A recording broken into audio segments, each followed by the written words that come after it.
Awalnya gini, Alexa pasang lagu untuk bayi-bayi lagi ya, lagu klasik. Terus lama-lama dia Alexa.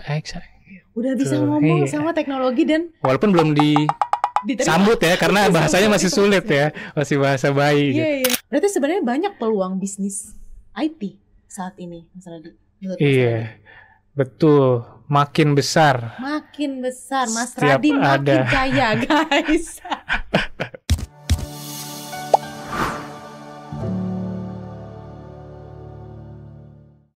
Yeay, akhirnya ini episode ke-6, tidak berhenti di episode ke-1. Kita kehadiran narasumber yang hari ini keren banget, gak kalah keren sama episode-episode sebelumnya. Selamat datang Kak Radhi di Kode Marketing. Halo, thank you Mbak Winda. Sudah mengundang di podcast ke-6 ya. Edisi ke-6. Akhirnya ada yang ke-6. Oke. Alhamdulillah. Teman-teman, hari ini kita kedatangan seorang pebisnis di industri Internet of Things. Spesifiknya apa? Kita coba tanya sama Kak Radhi. Kak Radhi, bisnisnya ceritain dulu, spill dikit. Bener gak sih kata-kata Internet of Things ini? Atau ada kata-kata yang lebih relevan untuk bisa menggambarkan bisnisnya? Oke, thank you Mbak Winda. Yes. Pertama, congrats dulu ya buat Kode Marketing yang sudah meluncur meramaikan dunia podcast di Indonesia. Yes. Dan terima kasih atas kesempatannya ada di sini. Sebelum menjawab ya, sebelum menjawab pertanyaannya, jadi Internet of Things keyword yang cukup tajam sebenarnya Mbak untuk kita bahas. Jadi kebetulan background saya di sisi IT, jadi bahasa lumrahnya IT lah ya, teknologi informasi gitu. Dan kebetulan ada background pekerjaan dan pendidikan yang berhubungan dengan Internet of Things. Internet of Things hanya satu part lah dari IT gitu. Jadi lebih besar dibanding itu sebenarnya pekerjaannya dan kesibukannya saat ini ya. Bisa ya, sekarang lebih general lagi di sisi IT ya. Boleh nggak spill general pekerjaan terkait information and technology itu? Oke. Jadi sekarang kebetulan dipercaya oleh teman-teman di sana untuk jadi ya konsultan IT lah ya bahasanya. Konsultan IT di beberapa project, di beberapa klien, dan di luar itu juga ada beberapa lini bisnis lain masih seputar IT. Kita ada agensi untuk bantu teman-teman bangun software gitu. Software agency lah ya. Bantu teman-teman yang punya bisnis untuk bangun software ya. Betul. Berarti sebenarnya basic spiritnya oke banget nih, bisnisnya membantu orang-orang untuk lebih techy gitu ya, secara simpelnya. Iya. Mau nggak mau ya. Mau nggak mau gitu ya. Betul. Jadi tadi pagi aku baru bangun dari tidur, kemudian merasakan betapa dekatnya Internet of Things dalam kehidupan sehari-hari. Sesimpel kalau mau matiin lampu sekarang udah nggak pakai saklar lagi. Matiinnya kayak turn off the light gitu, pakai voice over doang. Itu kan gambaran gimana Internet of Things akhirnya mengubah keseharian kita ya dalam sisi daily lifestyle. Tapi kalau dari sisi bisnisnya sendiri, ada nggak sih contoh paling relevan yang bisa dirasain sama pebisnis dalam artian pengaruh internet itu dalam bisnis as usual-nya mereka? Gitu. Oke. Pertanyaan yang bagus nih. Pertanyaan yang bagus. Jadi kita mungkin bangun tidur salah satu kegiatan utamanya adalah ngecek HP kan ya. Tuh, mungkin kita yang sibuk nih buka kalender, ngecek chat yang masuk gitu ya. Nah, terus misalnya kita dihadapkan di suatu waktu harus ke tempat yang kita belum pernah datangi sama sekali. Kita buka aplikasi perpetaan itulah ya. Ya, itu sebenarnya salah satu bentuk pemanfaatan teknologi yang kita udah nggak ngerasa tuh teknologi yang jauh gitu ya.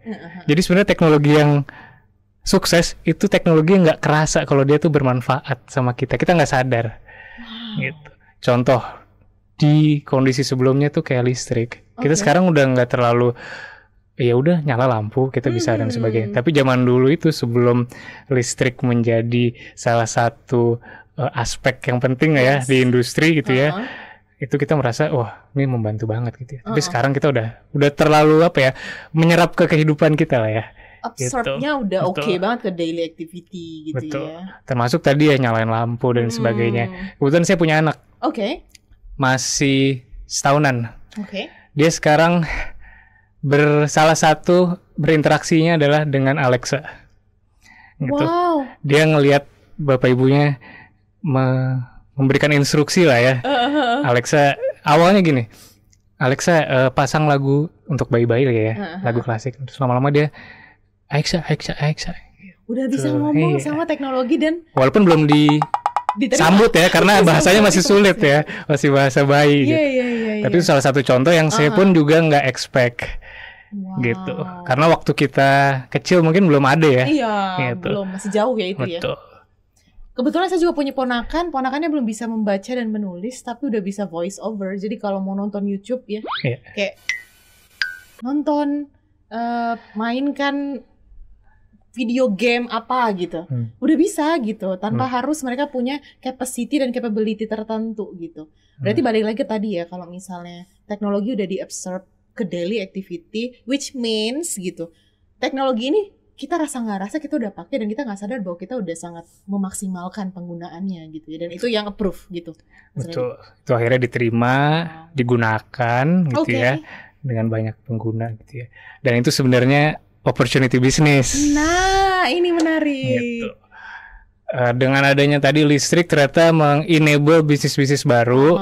Nah, dengan adanya IT, apalagi IoT tadi ya, Internet of Things, sebenarnya membuka kesempatan untuk kita masuk mencari peluang bisnis itu. Boleh tahu nggak sebelumnya Mas Radi emang udah dari awal masuk ke dunia bisnis ini terkait IT, emang udah tertarik dari awal nggak sih, dunia ini adalah duniaku gitu? Iya, waktu mungkin dimulai, ini karena ngomong Internet of Things ya, saya jadi inget SMP itu, saya lupa nama exco-nya apa ya, intinya di situ kita ngoprek lah ya. Itu pertama kali saya bikin lampu yang nyala, mati. Tepuk tangan, nyala. Gitu. Pakai sensor, suara. Wow. Dan itu belum terhubung internet ya. Oke. Pada sekali masih itu konvensional, tapi udah kepikiran mati gitu ya. Udah dan sulap ya. Iya betul, jadi 2 kali nyala. Oh gitu, kalau 3 kali kedap-kedip. Iya. Oke. Wow. Nah jadi itu ternyata mungkin secara nggak sadar hobi ngopreknya itu kebawa gitu ya. Sampai ke kuliah, kebetulan jurusannya juga masih berhubungan gitu ya. Terus ya mulai dibisniskan lah ya. Melihat, mengobservasi apa yang sudah dibuat di luar sana, terus kita kayak bisa juga bikin di sini. Di sini, berarti ada kata-kata melihat potensi bisa dicuankan, which means Internet of Things dan juga hal-hal yang terkait sama IT itu sebenarnya punya besar sekali potensi untuk bisa menghasilkan value lebih gitu ya. Boleh nggak diceritain, Mas Radi, project pertama yang memorable banget ketika ngerjain di entry levelnya karir Mas Radi deh. Mungkin di sekitar tahun 2015-an lah ya. Itu project yang benar-benar related sama Internet of Things. Menarik sebenarnya. Ini di bidang pertanian. Jadi cukup jauh dari bidang teknologi utamanya gitu ya. Tapi ternyata banyak bidang-bidang lain yang sebenarnya tuh bisa dibantu gitu ya dengan kemampuan kita di Internet of Things. Di pertanian waktu itu kita membuat sensor kelembaban tanah, berikut juga sistem irigasinya. Simpelnya gini, kalau kering kerannya nyala, kalau udah basah ya nggak usah disiram. Wow. Gitu. Jadi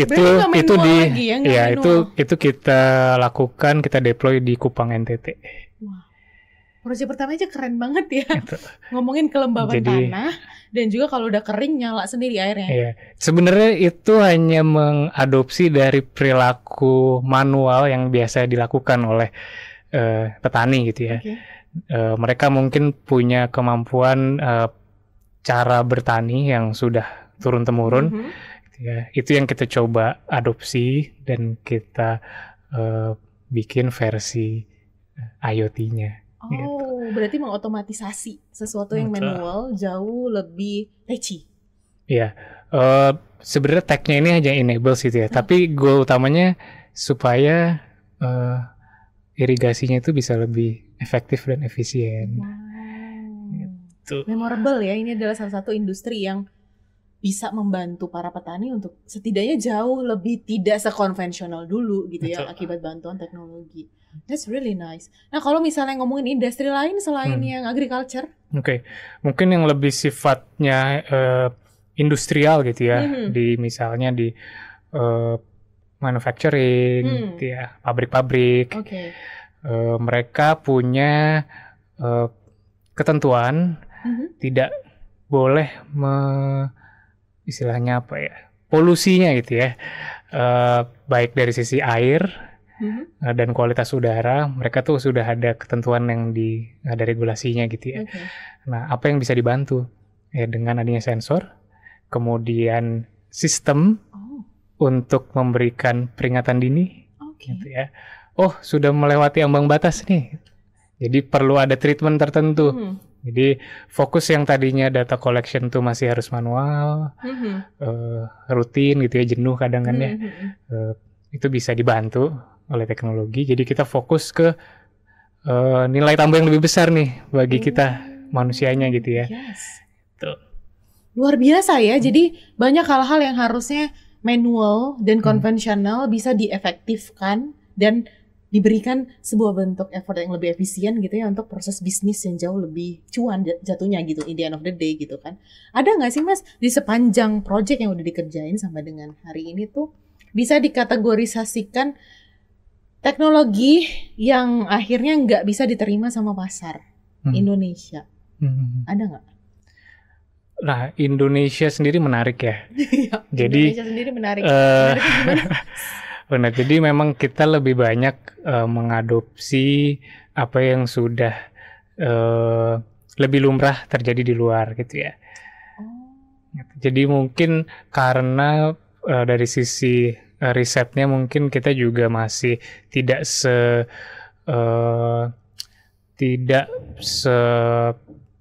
akselerasinya gitu ya. Belum seperti di negara yang lebih maju gitu ya. Jadi mereka dengan dana riset yang lebih besar, eksperimentasi yang lebih terbuka. Jadi mungkin industrinya juga lebih mudah mengadopsi teknologi baru. Jadi apa yang sudah dilakukan di luar akhirnya dicoba. Berarti go local gitu ya. Berarti kita just followers, kita nggak pernah jadi pioneers. Not really. Not really. Wah. Gitu. Jadi karena nggak serta-merta yang proven di luar tuh bisa ke sini. Banyak lokal aspek yang akhirnya jadi penentu. Coba dong spill dong. Ini menarik nih. Yang nggak mampu diadopsi sama pasar Indonesia. Teknologi ini canggih di luar, keren di luar, tapi ketika masuk ke Indonesia dan kita bikin kopiannya lah gitu ya, kok nggak works ya? Mungkin bukan nggak works ya, belum diterima secara penuh, entah karena belum percaya. Belum ada dananya. Gitu ya. Trust. Belum ada investment. Direction yang top down approach gitu ya. Karena kadang kalau kita berusaha untuk adopsi teknologi baru, terutama yang belum ada di Indonesia, pasti kan tanda tanya lebih banyak ya. Itu perlu proof of concept dulu, piloting dulu dan sebagainya. Memang itu cara adopsi teknologi saja. Jadi banyak kita mungkin lihat dulu waktu akhirnya Gojek mulai gitu ya. Awalnya mereka juga call center based ya, sebelum ada aplikasi. Terus nggak lama Uber mencoba masuk, tapi tidak bertahan lama juga kan. Jadi ternyata banyak kearifan lokal yang nggak serta-merta bisa di-apply apa yang proven di luar sana. Entah bisnis modelnya, entah executionnya, betul. Jadi sebenarnya peluang bisnis untuk mengadopsi apa yang ada di luar dan tweak ya, fine tuning apa yang ada di dalam tuh bisa works. Wow. Gitu. Berarti segitu unik pasar Indonesia menurut Mas Radi? Benar, karena usernya itu ya masyarakat kita sangat beragam. Sangat beragam dari sisi ekonomi, kemudian sosialnya gitu ya. Nggak serta-merta yang works di Jakarta bisa langsung dilakukan di luar. Begitupun sebaliknya ya. Sebaliknya. Jadi di situ malah men-trigger kita jangan pernah ragu untuk mencoba sesuatu hal yang baru di zona-zona tertentu, regional-regional tertentu. Udah mulai banyak kok yang pelaku-pelaku industri berbasis teknologi gitu ya, yang mereka basis utamanya bukan Jakarta lagi gitu. Karena mereka mungkin lebih paham dengan kondisi lokal di daerah mereka. Kearifan lokal tadi Gitu. ya. Ada yang di Surabaya, ada yang di luar Jawa. Teknologi Jakarta kita langsung bisa copy ke teknologi suburban lainnya tuh belum tentu bisa. Belum tentu. Jadi malah alternatif untuk go to marketnya mau Jakarta dulu atau nggak harus? Nggak harus Jakarta. Iya. Nice. Berarti complicated juga ya? Iya. Itu serunya di situ. Oh, suka rumit-rumit ya? Iya, karena kita lebih senang untuk menghadapi sesuatu yang memang belum proven ya. Jadi ada membuka jalan lah ya. Hobi nyari masalah ya, Mas Radhi? Menemukan masalah dan yang ada solusinya ya. Iya, ada solusinya di belakang anyway. Oke, noted. Ada terakhir case yang ngebawa bahwa sebenarnya teknologi di Indonesia itu bukannya tidak mampu diadopsi sama orang-orang di sini gitu. Tapi memang investment untuk edukasi how to-nya yang memang gak ada gitu. Setuju gak sih Mas sama statement itu atau ada pandangan lain menurut Mas Radhi? Betul. Jadi salah satu orang Indonesia lah terutama ya. Tadi masalah edukasi ya. Memang waktu itu struggling di awal 10 tahun yang lalu ya. Memang advokasi jadinya.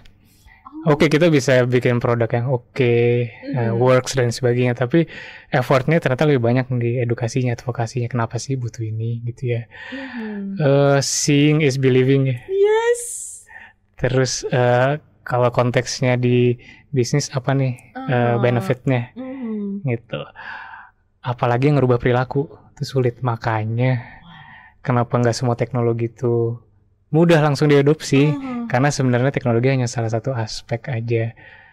Kalau ngomong digital transformasi, oke lah ada teknologi di situ, tapi ada people juga. Ini menarik. Ini yang menjadi challenge besar. Karena nggak semua orang open untuk ini. Untuk itu. Untuk menerima sesuatu yang baru ya. Jadi transformasinya nggak cuma digitalnya aja sebenarnya. Ada kata-kata transformasi, terus juga digital, teknologi dan lain-lain itu. Itu tuh common banget di beberapa tahun ke belakang nih. Yang udah mulai diadapt sama banyak industri, baik itu B2C maupun B2B gitu. Mas Radhi sendiri, ngomongin soal digital transformasi di Indonesia, menurut Mas Radhi, siap nggak sih seluruh industri mulai arahnya ke digitalisasi proses manualnya? Ya, digitalisasi itu sudah keniscayaan lah ya. Harus ya. Karena mau sampai kapan kita effortnya itu ya di sesuatu yang rutin, yang menjenuhkan. Itu salah satu checklist. Kalau ini kayaknya bisa dibantu teknologi deh. Gitu ya. Bahkan dengan yang ada sekarang ya, mau generatif AI dan lain sebagainya, makin memanjakan lah ya. Gitu. Tapi ya itu yang harus kita hadapi. Nah tadi saya jadi lupa pertanyaannya apa Mbak? Kita balik ke pertanyaannya. Jadi siap nggak sebenarnya ini industri di Indonesia, baik itu B2C ataupun B2B gitu, melakukan proses transformasi digital in real? Siap kok. Kita waktu itu dipaksa karena COVID ya. Iya, kita kan sukanya gitu ya. Bisa karena biasa tuh nggak ada, bisa karena dipaksa. Iya, kita semua berlomba-lomba bisa online meeting, kerja masing-masing, nggak harus satu tempat dan sebagainya. Jadi kalau ditanya bisa aja. Tapi karena dipaksa kan? Iya, karena kondisi ya. Iya gitu. Bukan terbiasa changing behavior. Perlu waktu. Mindset gitu. Perlu waktu. Open mind gitu. Perlu waktu. Dan biasanya memang adopsi ini kalau ada benefit dari sisi bisnisnya tuh lebih mudah lagi diadopsi. Ada benefit dari sisi bisnis. Iya. Berarti bisa dibilang kalau teknologi ini mau secanggih apapun, kalau nggak bisa cuan, itu akan jadi pertanyaan. Iya. Gitu. Makanya yang baik tuh dulu mungkin kita merasa IT atau teknologi itu jadi center of ini ya, cost gitu. Nah, selama mindsetnya seperti itu, kita masih akan ragu-ragu nih, kita harus spending dan sebagainya. Tapi kalau itu diubah menjadi point of a way of generate new stream of revenue, pasti akan lebih apa nih yang kita bisa lakukan? Gitu. Investment jangka panjang gitu ya, bukan ngomongin biaya yang harus dikeluarkan. Sulit nih, karena kan biasanya kan kalau business owner kalau udah ngeluarin sesuatu, pasti kan dia akan bertanya, terus cuannya kapan gitu kan? Kalau misalnya di sisi teknologinya sendiri, ada hitung-hitungannya nggak sih Mas Radi? Bahwa misalnya kita investment sekian gitu ya, at the end of the day, apa yang bisa dihitung dan diberikan sama business owner ketika kamu investment di teknologi, maka hitung-hitungan cuannya tuh gini loh gitu, ada nggak sih angle yang pas gitu? Oke. Mungkin satu case ya, kita bisa mulai dari sisi efisiensi dulu nih. Gitu ya. Dulu IoT, Internet of Things itu digadang-gadang sangat bisa membantu proses bisnis yang lebih efisien. Artinya bisa menghemat biaya ya, menghemat operasional gitu. Nah, dengan adanya efisiensi itu kita sebenarnya bisa tahu return of investment-nya seperti apa. Kalau kita nggak melakukan apa-apa ya kita spending 100 gitu ya. Tapi dengan kita invest 1 juta, ternyata 100-nya bisa jadi 1 nih. Gitu, contohnya gitu ya. Misalnya di industri, mereka punya kebutuhan untuk tenaga ya, listrik, power, air, gas. Nah, kalau mereka hanya melakukan apa yang ada sekarang, ya di saat harga listrik naik, gas naik, air juga gitu ya, ya pasti beban akan semakin naik. Makanya mereka mungkin mencari tahu ada nggak sih cara, ada nggak sih teknologi yang bisa membantu mereka membuat ini lebih efisien gitu. Dan ini pasti kombinasi antara perilaku people-nya juga gitu ya, sama teknologi yang membantu. Berarti ada keyword sukses nggak cuman teknologinya ya, tapi people waktu adapt dan juga menggunakan teknologi juga salah satu faktor sukses atau enggak. Teknologinya itu ujungnya di situ. Ujungnya ada di situ gitu. Berarti sebenarnya banyak peluang bisnis IT saat ini, Mas Radi. Betul. Makin besar. Mas Radi makin kaya, guys. Ya dong. Jadi ada teknologi baru pasti itu membantu adanya bisnis-bisnis baru. Dulu mungkin kalau kita sebut internet versi awal hanya email gitu ya, killer app-nya. Terus internet versi kedua orang mulai bisa membuat mengenerate informasi, keluarlah social media gitu ya. Nah, wave berikutnya ya Internet of Things tadi. Ternyata yang bikin informasi, yang nambahin data semakin banyak itu nggak cuma manusia aja, tapi benda-benda tadi yang sudah disematkan, sensor-sensor tadi, yang dia mengenerate data juga.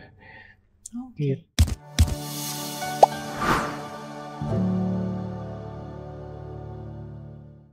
Boleh nggak sih spill strategi marketing tertentu untuk bisnis jasa IT? Oke, jasa IT ya. Memang ini karena di teknologi, kemudian sekarang tuh jadi konsumen tuh bisa lebih pinter dari kita.